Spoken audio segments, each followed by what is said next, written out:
Hi സുഹൃത്തുക്കളെ, മലബാർ സഫാരിയുടെ പുതിയൊരു അധ്യായത്തിലേക്ക് എല്ലാ കൂട്ടുകാർക്കും ഒരിക്കൽ കൂടി സ്വാഗതം. ഇന്ന് നമ്മൾ വന്നിട്ടുള്ളത് മലബാറിൽ തന്നെ ഏറ്റവും വലിയ ഉത്സവമായ കോയിക്കളിയാട്ടത്തിൻ്റെ വിശേഷങ്ങളുമായാണ്. ചരിത്രവും ഐതിഹ്യവും മിഥ്യയും കൂടിച്ചേർന്ന ഈ പുരാതന ക്ഷേത്രത്തിൻ്റെ ചരിത്രം തേടിയുള്ള യാത്രയിലാണ് ഇന്ന് മലബാർ സഫാരി. ആചാരങ്ങളിലും അനുഷ്ഠാനങ്ങളിലും ഏറെ പ്രത്യേകതകൾ നിറഞ്ഞ മൂന്നിയൂരിലെ ഈ ഭഗവതി ക്ഷേത്രത്തിൻ്റെ ചരിത്രത്തിലേക്കൊന്ന് ഇറങ്ങിച്ചെല്ലാം. മലപ്പുറം ജില്ലയിലെ ചെമ്മാടിനടുത്തുള്ള തലപ്പാറയിലാണ് മൂന്നിയൂർ എന്ന സ്ഥലം സ്ഥിതി ചെയ്യുന്നത്. ഇവിടെയാണ് കോയിക്കളിയാട്ടമെന്ന കളിയാട്ട മഹോത്സവം നടത്തിവരുന്നത്. മൂന്നിയൂർ പഞ്ചായത്തിലാണ് കളിയാട്ടക്കാവ് ശ്രീ ഭഗവതി ക്ഷേത്രം സ്ഥിതി ചെയ്യുന്നത്. ക്ഷേത്രത്തിലെ പ്രധാന ദേവതയായ കളിയാട്ടക്കാവിലമ്മക്ക് സമർപ്പിക്കുന്ന കോയിക്കളിയാട്ടം എന്ന ഈ കളിയാട്ട മഹോത്സവം എല്ലാ വിഭാഗം ജനങ്ങളെയും ആകർഷിക്കുന്നതും കേരളം എക്കാലവും അറിയപ്പെടുന്ന സാമുദായിക ഐക്യത്തിൻ്റെ പാരമ്പര്യം കൂടിയാണ് ഈ ഉത്സവം.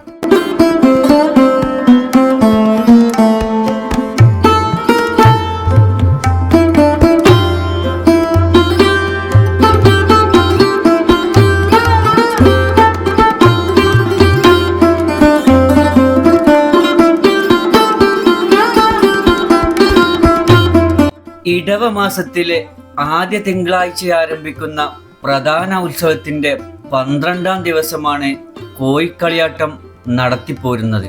കാപ്പൊലിക്കൽ അഥവാ കവ്വുപൊലിക്കൽ എന്ന പരമ്പരാഗത ആചാരത്തോടു കൂടിയാണ് ഉത്സവം ആരംഭിക്കുന്നത്.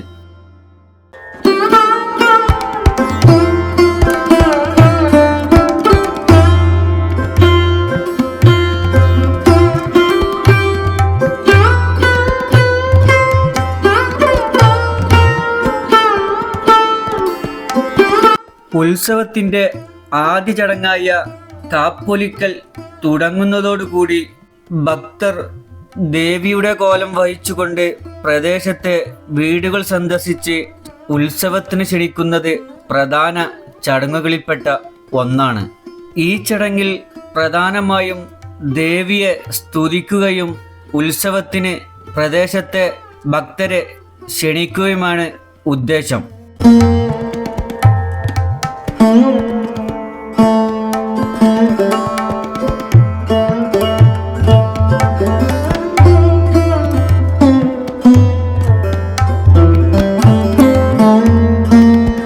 ചെറിയ പൊയ്ക്കുതിരകൾ ഉണ്ടാക്കി കൊട്ടിപ്പാടിയാണ് വീടുകൾ തോറും ഉത്സവത്തിന് ഭക്തരെ ക്ഷണിക്കുന്നത്.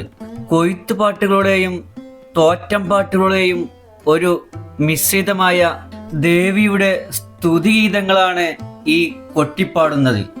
ആചാരപരമായ ദർശനത്തിനു ശേഷം ആചാരത്തിൻ്റെ ഭാഗമായി ക്ഷേത്ര പരിസരത്ത് വെച്ച് കെട്ടിയുണ്ടാക്കിയ പൊയ്ക്കുതിരകൾ നശിപ്പിക്കപ്പെടും.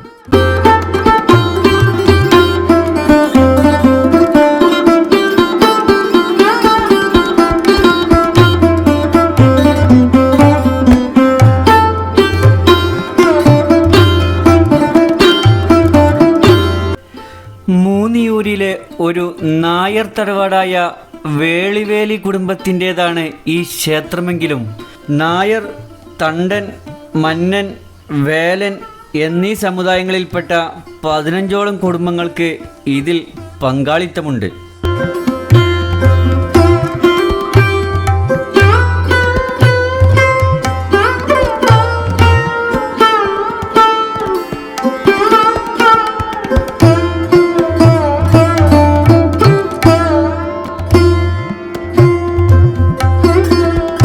മതസൗഹാർദ്ദത്തിൻ്റെ ഒരു ശാശ്വത ഉദാഹരണമായ സൂഫി സന്യാസി സയ്യിദ് മൗലവി തങ്ങളുടെ ആരാധനാലയമായ മമ്പുറം ദർഗയിൽ നിന്ന് അനുഗ്രഹം തേടി പുരോഹിതരും ഭക്തരും ആചാരപരമായ ചടങ്ങുകൾക്ക് തുടക്കം കുറിക്കുന്നു. മമ്പുറം തങ്ങളുടെ അനുഗ്രഹം കിട്ടിയുള്ള ഈ ഘോഷയാത്ര ഇന്നും പാരമ്പര്യ ക്ഷേത്ര ആചാരമായി നടത്തിപ്പോരുന്നു.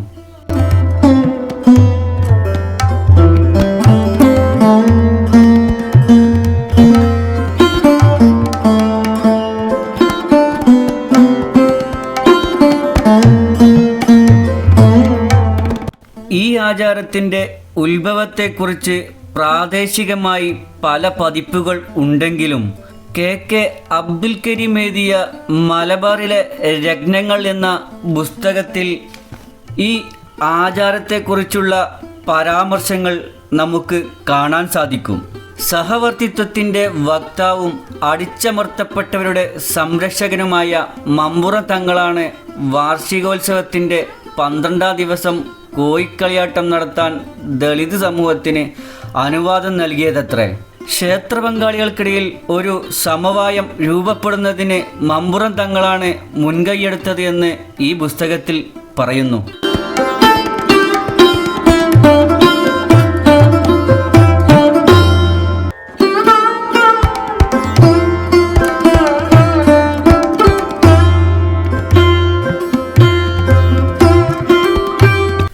മലബാറിലെ വിവിധ പ്രദേശങ്ങളിൽ നിന്നുള്ള ആയിരക്കണക്കിന് ദളിത് സമുദായത്തിൽപ്പെട്ട ആളുകൾ തെങ്ങിൻ കുരുത്തോല, മുള, ചുവപ്പും കറുപ്പും തുണികൾ എന്നിവ കൊണ്ടുള്ള പൊയ്ക്കുതിരകളെ കെട്ടിയുണ്ടാക്കി ഇവിടേക്ക് ഒഴുകിയെത്തുന്നു. അവർ താളാത്മകമായി ഡ്രം, പഴഞ്ചണ്ട എന്നിവയുടെ താളങ്ങളനുസരിച്ച് നൃത്തം ചവിട്ടി ഘോഷയാത്രയായാണ് ഇവിടേക്ക് എത്തിച്ചേരുന്നത്.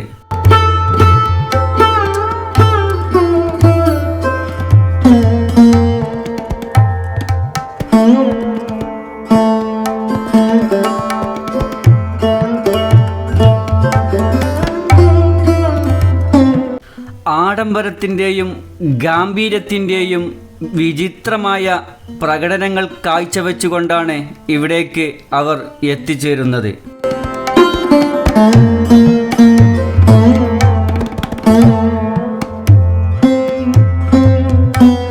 ക്ഷേത്രാചാരങ്ങളുടെ ഭാഗമല്ല ദൈനംദിന പൂജകളെങ്കിലും 30 ദിവസത്തെ മണ്ഡലകാലത്തും 17 ദിവസത്തെ കളിയാട്ട ഉത്സവത്തിൻ്റെയും പ്രത്യേക പൂജകൾ നടത്തിപ്പോരാറുണ്ട്.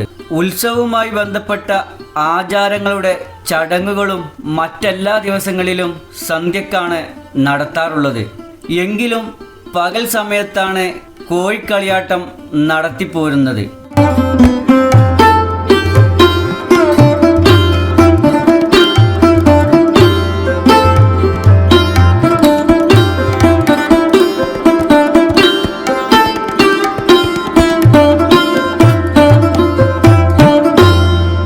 ദേവതയ്ക്കുള്ള വഴിപാടുകളിൽ കോഴികൾ പ്രധാനമായും പ്രത്യക്ഷപ്പെടുന്നു എന്നതിൻ്റെ വ്യക്തമായ സൂചനയാണ് ഈ പരിപാടിയുടെ പേരിനാസ്പദമായ കളിയാട്ടം എന്നത് കോഴിക്കളിയാട്ടമായി മാറിയത്. കോഴികളെ ദേവിക്ക് ബലിയർപ്പിക്കുന്നതാണ് ആചാരങ്ങളിലെ പ്രധാന വഴിപാട് എന്ന് പറയപ്പെടുന്നു. ഏതാനും വർഷങ്ങൾക്ക് മുമ്പ് കോഴികളെ ഇത്തരത്തിൽ ബലിയർപ്പിക്കുന്നത് കോടതി വിലക്കിയിരുന്നു. ഈ ഒരു സംഭവത്തിന് ശേഷം ബലിതർപ്പണം വലിയ തോതിൽ മാറ്റങ്ങൾ വന്നിട്ടുണ്ട്. ഇക്കാര്യം പ്രദേശവാസികളിൽ ചിലർ പറഞ്ഞു വെക്കുന്നു.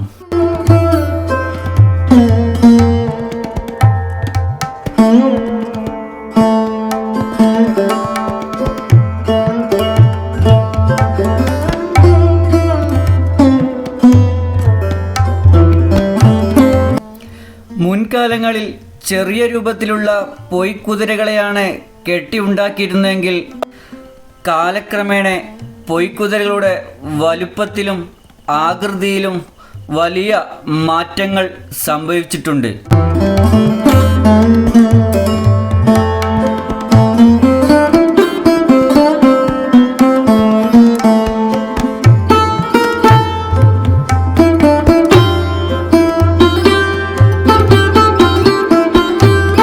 ചെറുതും എളിമയുള്ളതുമായ മിനിയേച്ചർ മോഡലുകൾ വലിയതും ഗംഭീരവുമായവയ്ക്ക് വഴിയൊരുക്കി.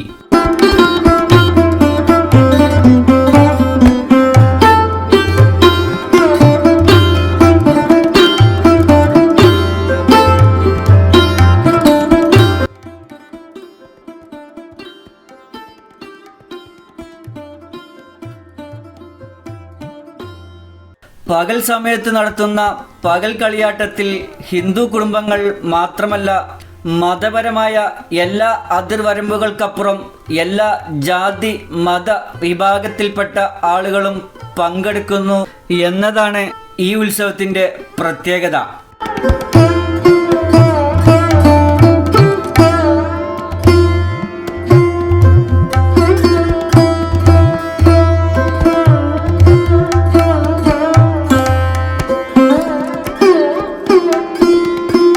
ഇക്കാര്യം ക്ഷേത്ര കമ്മിറ്റിയിൽപ്പെട്ട ഒരാളായ രാമചന്ദ്രൻ നായർ ഇക്കാര്യം പ്രത്യേകമായി പറഞ്ഞു വെക്കുന്നുണ്ട്.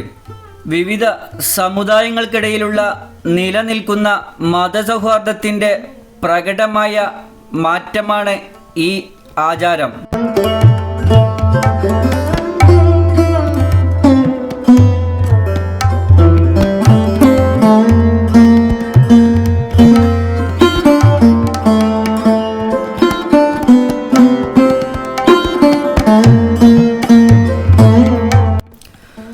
ഉത്സവത്തിൽ പങ്കെടുക്കുന്ന എല്ലാ മതസ്ഥരും അടുത്തുള്ള പള്ളികളിൽ പ്രാർത്ഥന നടത്തുന്നത് പതിവാണ്. ഉത്സവത്തിൻ്റെ നടത്തിപ്പിൽ പ്രദേശത്തെ മുസ്ലിം കുടുംബങ്ങൾ സജീവമായ പങ്കുവഹിക്കുന്നു എന്നതും സാമുദായിക ഐക്യം വിളിച്ചോതുന്ന ഒന്നാണെന്ന് ഇതിൽ നിന്ന് മനസ്സിലാക്കാം. ഇത്തരത്തിൽ മുസ്ലിം കുടുംബങ്ങൾ ഉത്സവത്തിൻ്റെ ഭാഗമായി സജീവമാകുന്നത് സന്തോഷകരമായ ഒന്നാണെന്ന് രാമചന്ദ്രൻ നായർ പറഞ്ഞു വെക്കുന്നു.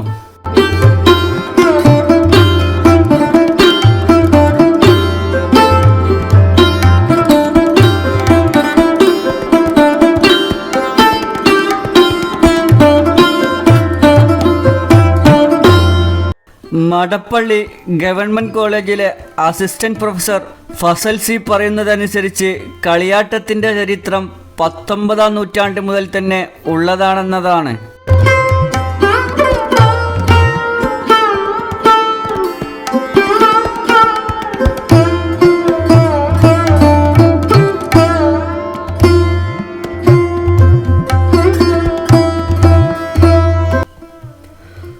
മമ്പുറത്തെ തങ്ങൾ കുടുംബം പ്രദേശത്ത് സ്വാധീനം ചെലുത്തിയിരുന്ന കാലത്തും താഴ്ന്ന ജാതിക്കാരായ ഹിന്ദുക്കൾ വൻതോതിൽ ഇസ്ലാമിലേക്ക് മതപരിവർത്തനം ചെയ്യാൻ തുടങ്ങിയ കാലത്തും കളിയാട്ടക്കാവിൻ്റെ ചരിത്രം മിത്തും യാഥാർത്ഥ്യവും കൂടിച്ചേർന്ന ഒന്ന് തന്നെയാണ്.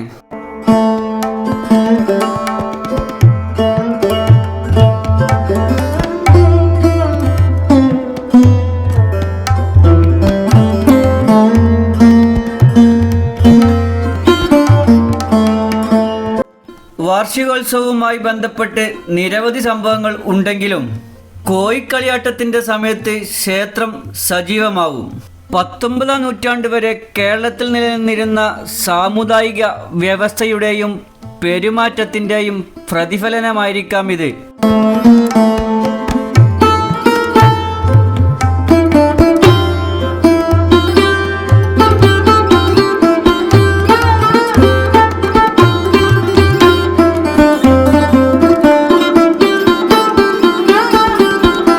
ജാതി ശ്രേണിയിലെ ഏറ്റവും താഴ്ന്ന വിഭാഗത്തിൽപ്പെട്ട ആളുകൾ തൊട്ടുകൂടായ്മയും ക്ഷേത്രപ്രവേശന വിലക്കുകളും മറ്റു വിവേചനങ്ങളും അക്കാലത്തെ ജനങ്ങൾ അനുഭവിച്ചിരുന്നു. ദേവിയെ ആരാധിക്കാനും ഒരു ദിവസം ഉത്സവം നടത്താനും അവസരം ലഭിച്ചപ്പോൾ അവർ അത് അത്യന്തികം ഊർജ്ജസ്വലതയോടെയും ആവേശത്തോടെയും ചെയ്തിരിക്കാമെന്ന് അദ്ദേഹം അഭിപ്രായപ്പെടുന്നു.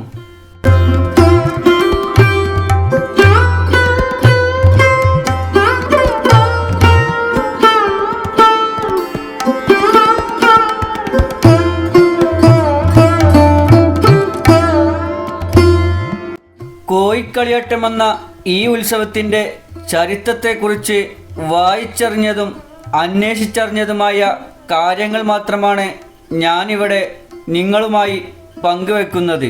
ചരിത്രതാളുകളിൽ പ്രാദേശികമായും വ്യത്യസ്തമായ കഥകളും ഉണ്ടായിരിക്കാം.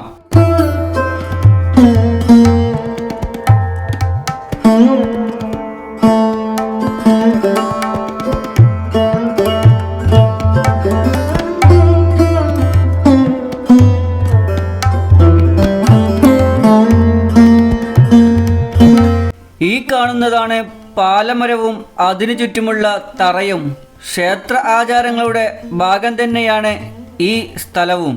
ദേവി ക്ഷേത്രത്തിലേക്ക് എഴുന്നള്ളുന്ന വേളയിൽ പാലമരച്ചോട്ടിൽ വിശ്രമിക്കാറുണ്ടായിരുന്നു എന്നാണ് ഐതിഹ്യം. അത് അനുസ്മരിച്ചുകൊണ്ടാണ് ഈ പാലമരത്തെ ഭക്തർ പൊയ്ക്കുതിരകളുമായി വലം വയ്ക്കുന്നത്.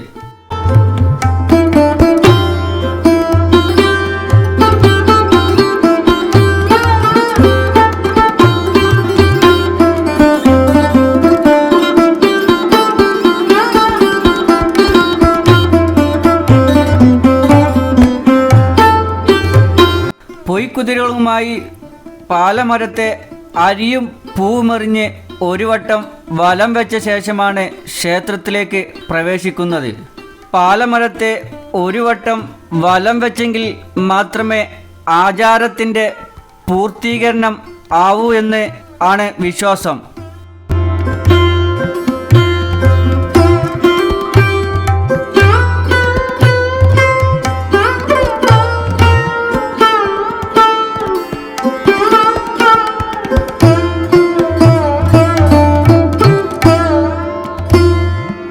ദേവകാര്യങ്ങളിൽ ഓരോ വിഭാഗക്കാരും അവരുടേതായ പങ്കുവഹിക്കണമെന്നാണ്. ഓരോ വിഭാഗക്കാരും ചെയ്യേണ്ട ചുമതലകൾ നിർവഹിച്ചു കൊടുത്തിട്ടുണ്ട്. എല്ലാ ഹിന്ദു സമുദായത്തിൽപ്പെട്ട ആളുകളും അവരുടേതായ ചുമതലകൾ നിർവഹിക്കുമ്പോഴാണ് കോയിക്കളിയാട്ടമെന്ന ഈ സാമുദായിക ഉത്സവം പൂർണ്ണതയിലെത്തുന്നത്.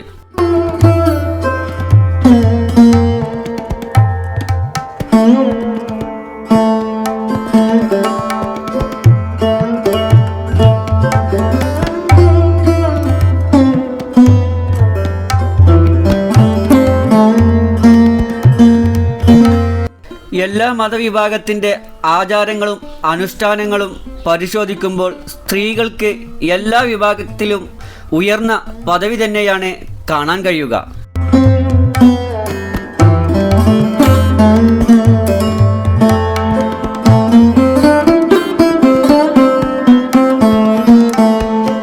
അതുപോലെ തന്നെയാണ് ഇവിടെയും. പൂജാദ്രവ്യങ്ങൾ സ്വരൂപിക്കുന്നതിൻ്റെ ഭാഗമായി ഊരാൾ വിഭാഗത്തിൽപ്പെട്ട വ്രതശുദ്ധിയുള്ള സ്ത്രീകൾക്കാണ് അന്നദാന ചടങ്ങുകൾക്കുള്ള ധാന്യങ്ങൾ ശേഖരിക്കുകയും അത് ഇടിച്ച് പൊടിയാക്കി ഭക്ഷ്യയോഗ്യമാക്കുന്നതും ഇവരാണ്. ഇതുമാത്രമല്ല, മറ്റു ധാരാളം ജോലികളും ഇവർക്കുണ്ട്.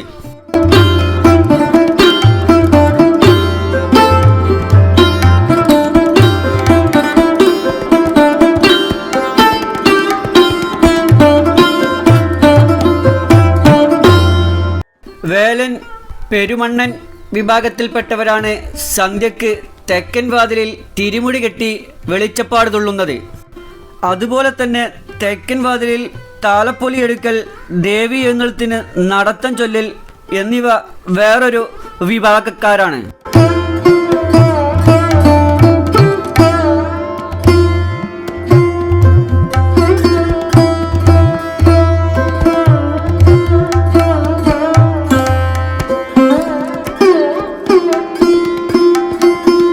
ഉത്സവത്തിൻ്റെ ഭാഗമായി പാലമരം മുറിക്കൽ, ഇളമരം നടൽ, പൂജാപാത്രങ്ങൾ ഉണ്ടാക്കൽ എന്നിവ ആശാരി സമുദായവും ഉത്സവത്തിന് മുഹൂർത്തം കുറിക്കുന്നതും ഫലം പറയുന്നതും പണിക്കർ വിഭാഗക്കാരുമാണ്.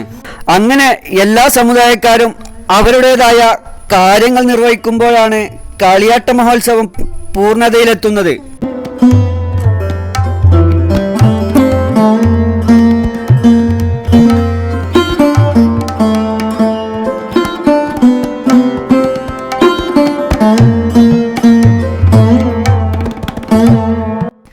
ഇതാണ് കൊട്ടിപ്പാട്ട്. ഇങ്ങനെ കൊട്ടിപ്പാടിയാണ് ക്ഷേത്രത്തിലേക്ക് പൊയ്ക്കുതിരകളുമായി ഭക്തർ എഴുന്നള്ളുന്നത്. ഒരു പ്രത്യേക രീതിയിൽ താളത്തിലും ഈണത്തിലും ദേവിയെ സ്തുതിച്ചു പാടുന്നതാണ് ഈ പാട്ടിൻ്റെ ഉള്ളടക്കം. പൊയ്ക്കുതിരകൾ ക്ഷേത്രത്തിലേക്ക് പ്രവേശിച്ചു കഴിഞ്ഞാൽ ഒരു വട്ടം ക്ഷേത്രത്തെ വലം വെക്കും. ഇത് ഒരു പ്രധാന ചടങ്ങാണ്.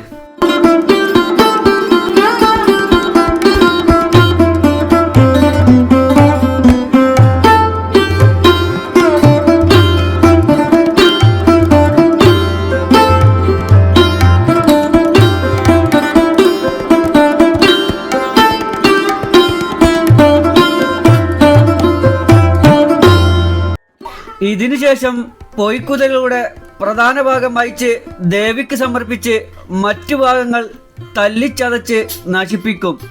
ഇതോടുകൂടിയാണ് ചടങ്ങുകൾ പൂർത്തിയാവുന്നത്.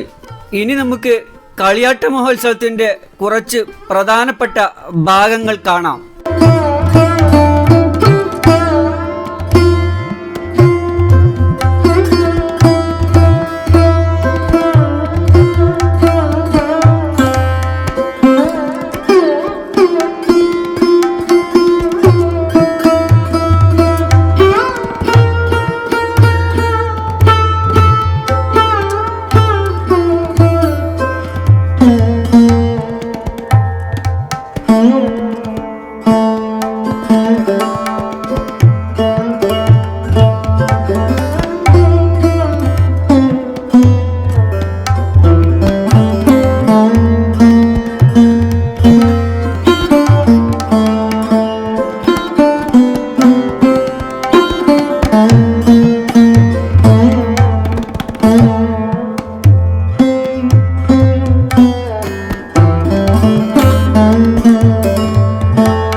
ഈ കാണുന്നതാണ് കരിക്കൊള്ളിക്കാവ്.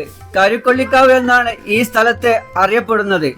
കളിയാട്ടക്കാവ് ക്ഷേത്രത്തിന്റെ ഉപക്ഷേത്രമായാണ് ഇതിനെ കാണുന്നത്.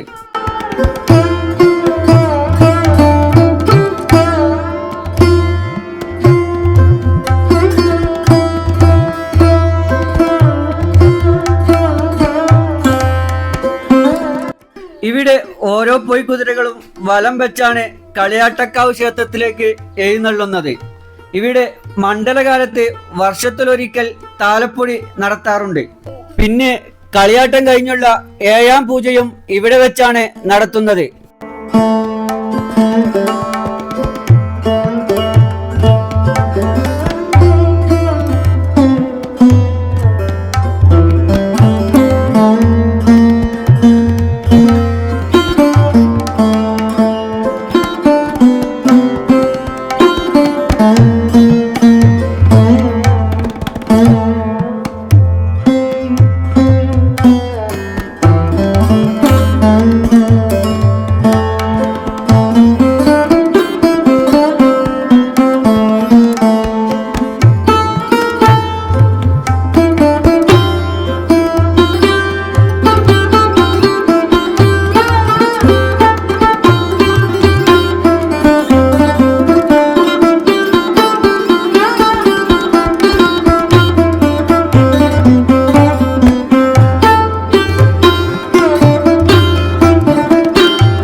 ഓരോ വർഷത്തെ കളിയാട്ട മഹോത്സവം നമുക്ക് സമ്മാനിക്കുന്നത് വ്യത്യസ്തമായ കാഴ്ചകളും അനുഭവങ്ങളുമാണ്. ഇതുകൊണ്ട് തന്നെയാണ് ഇവിടെ ഇത്രയധികം ജനങ്ങൾ എത്തിച്ചേരുന്നതും. ജാതി മത ഭേദമന്യേ ഇവിടേക്ക് പല പ്രദേശങ്ങളിൽ നിന്നും ജനങ്ങൾ ഒഴുകിയെത്താറുണ്ട്.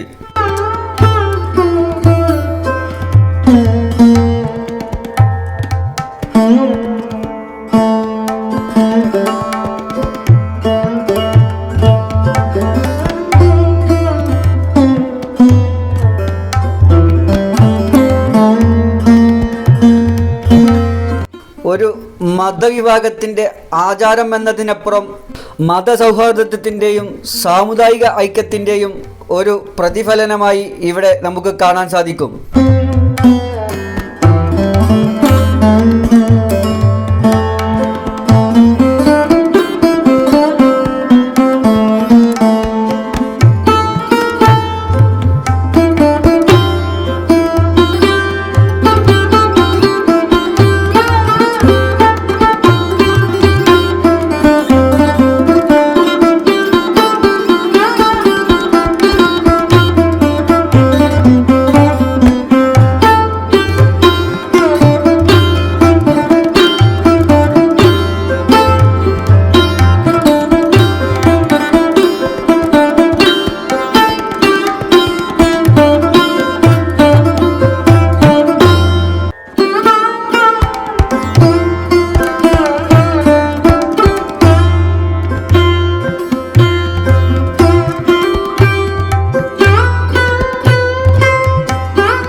മറ്റേതൊരു ഉത്സവം പോലെയും കാർഷിക മേഖലയെ ബന്ധപ്പെടുത്തിക്കൊണ്ടാണ് കളിയാട്ടവും നടത്തിപ്പോരുന്നത്. കളിയാട്ടം എന്നത് ഇടവപ്പാതിക്ക് കൃഷി ഇറക്കാൻ നിൽക്കുന്ന കർഷകർക്ക് വിത്തും വളവും വാങ്ങാനുള്ള പുരാതന ആചാരം കൂടിയാണ് കളിയാട്ടം.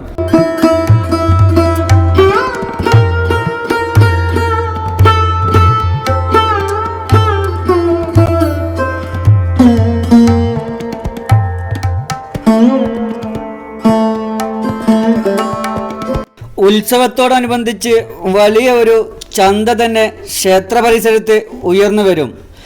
ഇടവപ്പാതിയിൽ കൃഷി ഇറക്കാൻ നിൽക്കുന്നവർക്ക് ഈ ചന്തയിൽ ചെന്നാൽ എല്ലാതരം കാർഷിക ഉൽപ്പന്ന വിത്തുകളും തൈകളും ചെടികളും എല്ലാം സുലഭമായി ലഭിക്കുന്നു എന്നതാണ് ഈ ചന്തയുടെ പ്രത്യേകത.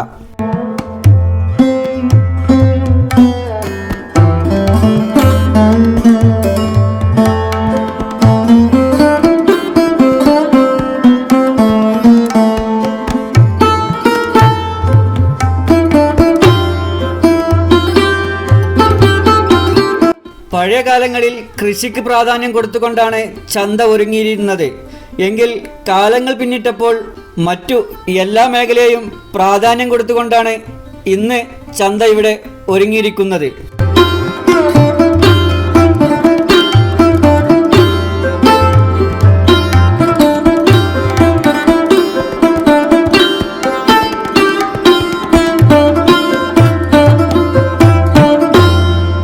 ഞാൻ ഈ പറഞ്ഞു വെച്ച ചരിത്രങ്ങളിലും ആചാരങ്ങളിലും എന്തെങ്കിലും പിഴവ് സംഭവിച്ചിട്ടുണ്ടെങ്കിൽ നിങ്ങൾ ഈ വീഡിയോയ്ക്ക് താഴെ കമൻ്റായി രേഖപ്പെടുത്തുക.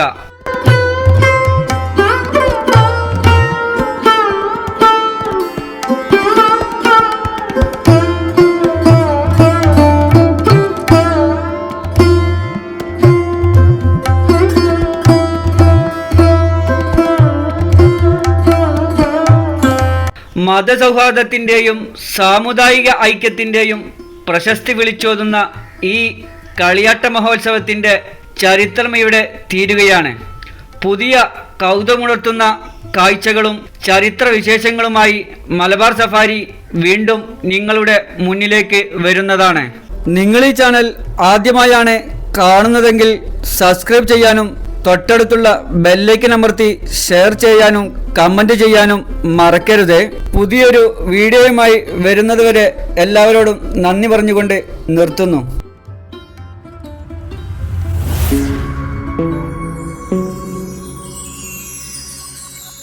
You are watching Malabar Safari.